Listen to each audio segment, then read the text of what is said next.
Good morning. Well, it's a Sunday morning, and if you're watching this, it means that we've scheduled it because we haven't been at Rock Cottage this week. We've been on holidays, and sometimes holidays don't go to plan. So as I'm recording this, the plan is that we should be in Tennessee, visiting Dollywood, and having a couple of nights in the Smokies. So fingers crossed that has went to plan, and that's where we are while we're watching this. So I thought if I couldn't bring you what we're doing at the cottage this week, I would share with you some of the, well, not some of, all of the books that I've been using to research and get ready for the renovation. So once we had sale agreed on Rock Cottage, I started the library of research, and that was great because it gave me something to focus on while you're just waiting for all the paperwork, and you know you're really excited and you want to actually do something. So this gave me an opportunity to feel like I was taking a step closer. It's split into interiors and practical guides. So these are ones that I've bought, and I just found them really, really useful. I would absolutely recommend. I mean, I'll chat about them here, but then I'll put descriptions in the... No, I'll put the names in the description, not the descriptions. You know what I mean. You know what I mean. Okay, practical first. Lime in Building. By Jane Schofield. I've mentioned this in the video. It's very practical.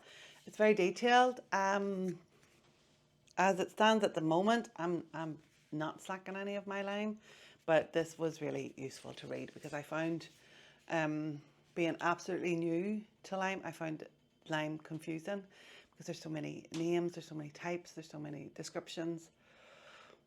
Whatever. I would come back to that book. This one I got on a visit to the Ulster Folk Museum up in Cultra.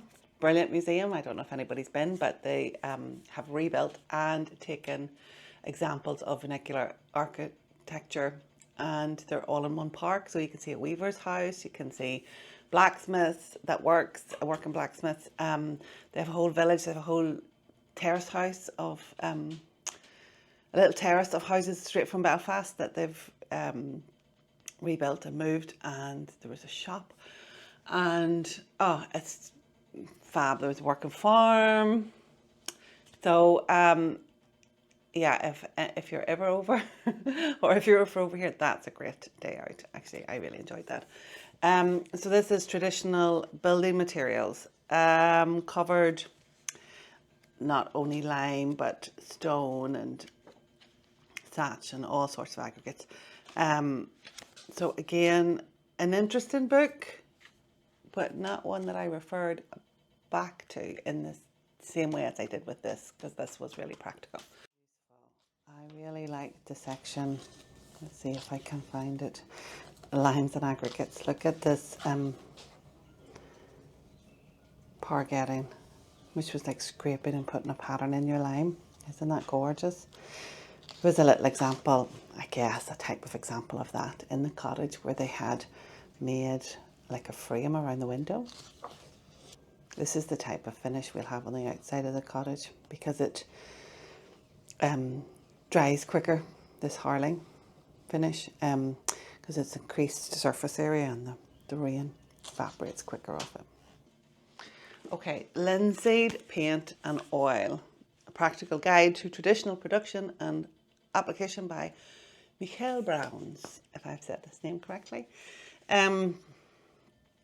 Linseed paint is similar to lime, as in I found it quite confusing because there's all the references to all the types of oil that you use with it, whether it's boiled, not boiled.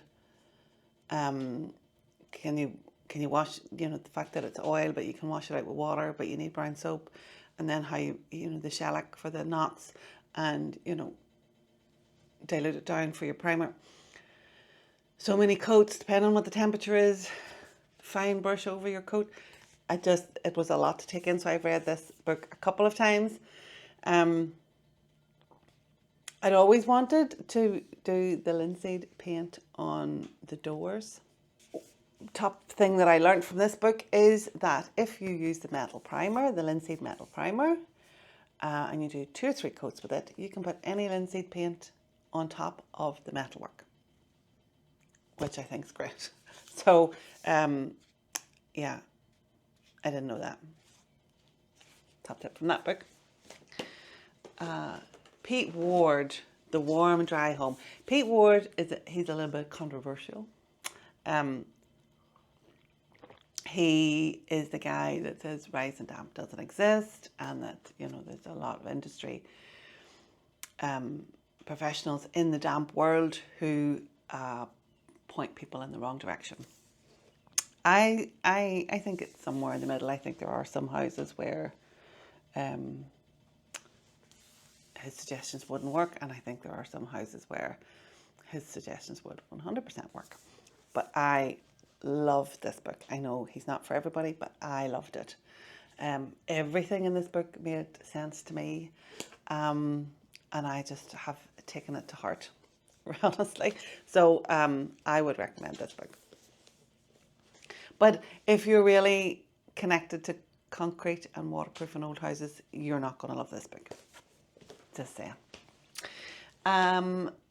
The Old House Eco Handbook, a practical guide to retrofitting for energy efficiency and sustainability. And this is by Marianne, Suhr and Roger Hunt.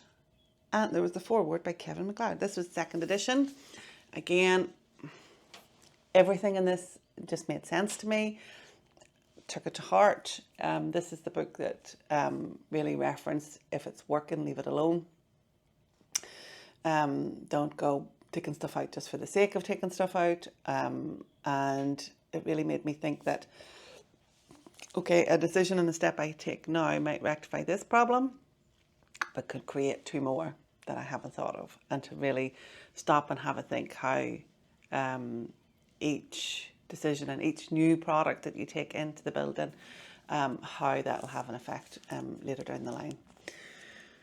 And I guess I'm thinking about this book and referencing it back because we're at the stage where we've committed now to the Supertherm, the round tower Supertherm insulating lime plaster.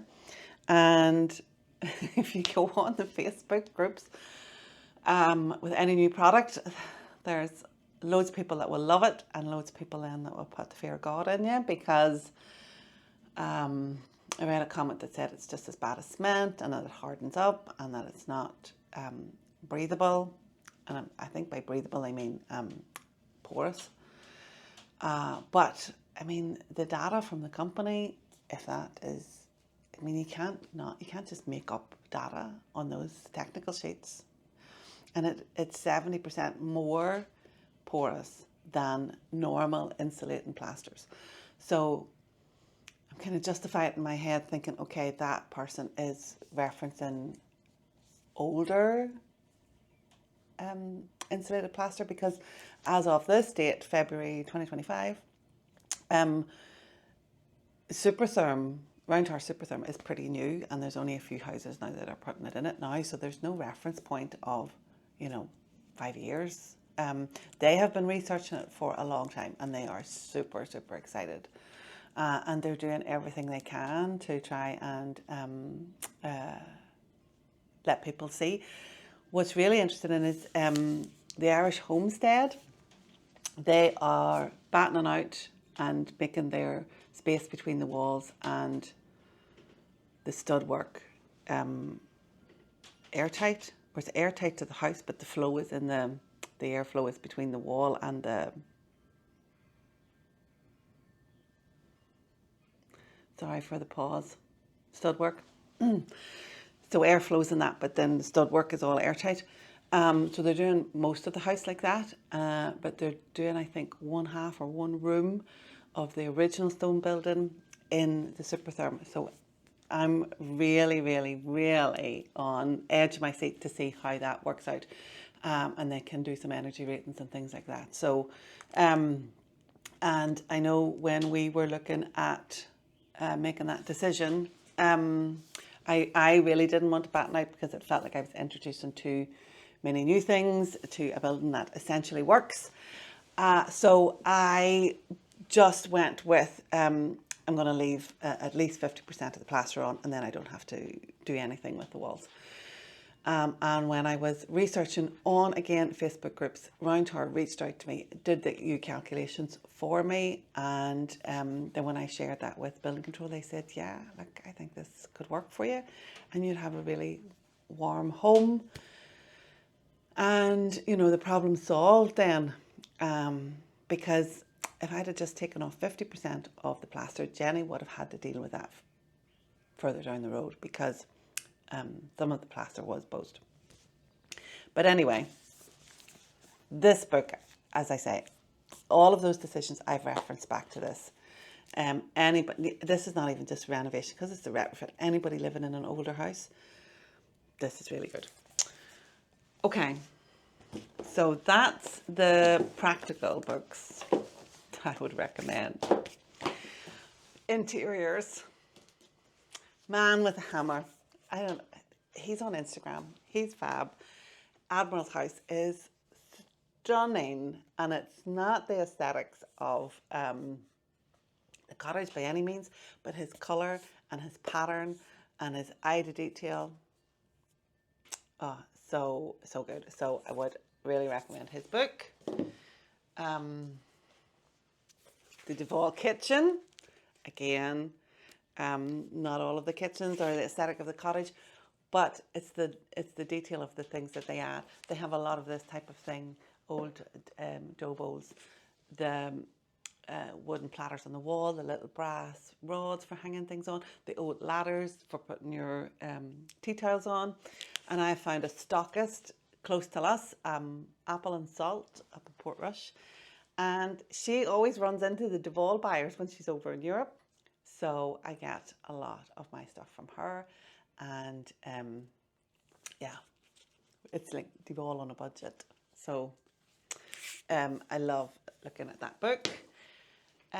New English Interiors, just like, we just have to look at that picture, the colour, the patterns,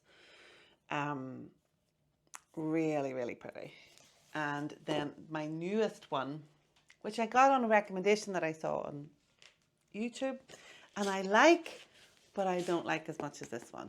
So if I was choosing between An English Vision by Pentreath or Elizabeth Metcalfe's, oh, she was the photographer, yeah, Elizabeth Metcalfe, New English Interiors, I would pick this one. This is more cottage core vibes, and this is more stately home. So I really like looking at this, but I got more inspiration from this.